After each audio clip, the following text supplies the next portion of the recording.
In this video, I just want to go over again, and for people who may have missed it, how to create a session in Pro Tools and how to insert an instrument and make sound. And that's about it. So again, I've already clicked on the Pro Tools icon on the dock, and up comes the dashboard. You can name your session. You should name your session. We want to make sure that it is being saved locally on the computer as opposed to in the cloud somewhere. We are not going to create from a template. We're going to learn how to create sessions for ourselves. Your file type should be WAV. WAV is the, kind of formerly the PC format, but it has become the standard. AIF was the Mac standard, but now WAV has won. Bit depth and sample rate pertain to the quality of the audio that you would be recording. So for the most part at our desks, they're not that important, but 24-bit is high quality. You can go up to 32. And I tend to work with the sample rate at 48. It can go all the way up to 192, which is a Blu-ray standard. And it's fantastic to record at that level, but your files are bigger. So the higher the quality of the audio that is being converted from analog to digital, the higher these values, the higher the quality, the larger the file size. So, as it pertains to your hard drive space.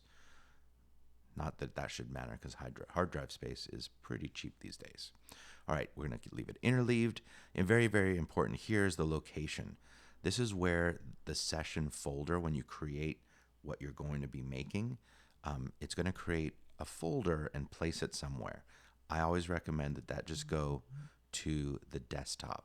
If you click on location here, you can change that, but be careful because you don't want your session going into the applications folder. It's messy.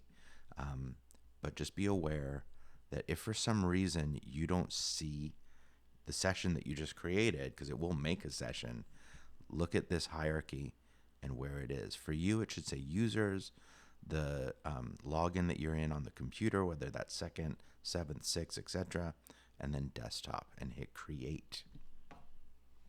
When you hit create, you should probably just see this window. This is the blank edit window. There is nothing happening. You can hit play, which is this button right here, and you'll hear nothing, although you can see that there is movement happening.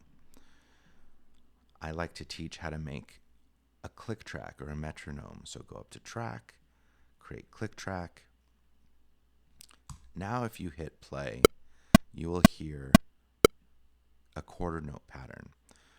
The default tempo, this 120 that you see here, the 120 that you see here, beats per minute. That is how fast your music is. And it defaults, every session you create defaults to 120 BPM. If you want to change that tempo, my recommendation for now is to turn off the conductor and to either scroll here up and down. I'm clicking and scrolling on the mouse, or simply to highlight this, enter a value, and then hit return so that it takes. Now, to make some music, we need to also make a track on which we can put a sound and on which we can input some data.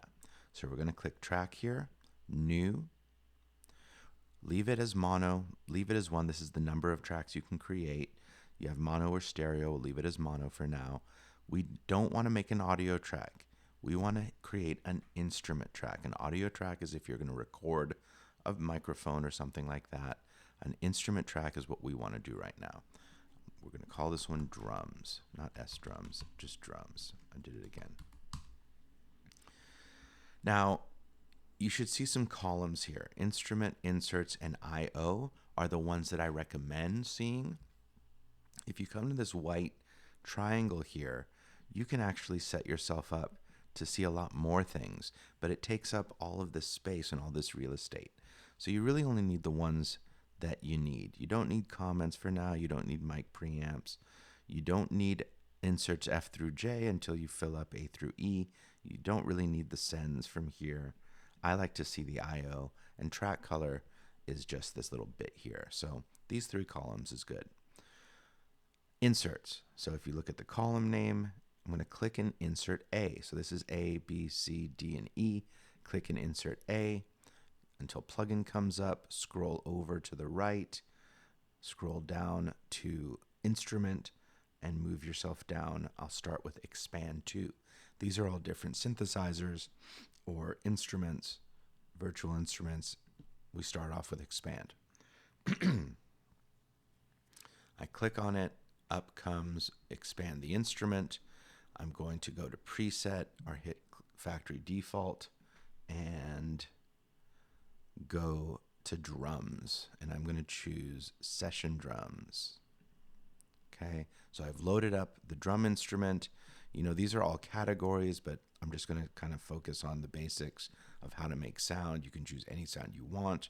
The basic idea is the same. So we have a sound in here. Now, if I want to hear that sound, I do not have a MIDI keyboard plugged in. So this is for drawing purposes. We would go to Window and the MIDI editor. And this is an interesting bug that we discovered just the other day, that unless you have this pencil engaged on the track on which you want to put some sound in, you won't hear anything. Okay? So make sure that you see that pencil, and if you don't, just click there. So now you can scroll up and down on the piano notes, and each of these notes represents a different drum. If I, oops, wrong button there. If I go back into expand and choose a different instrument, I did that at complete random.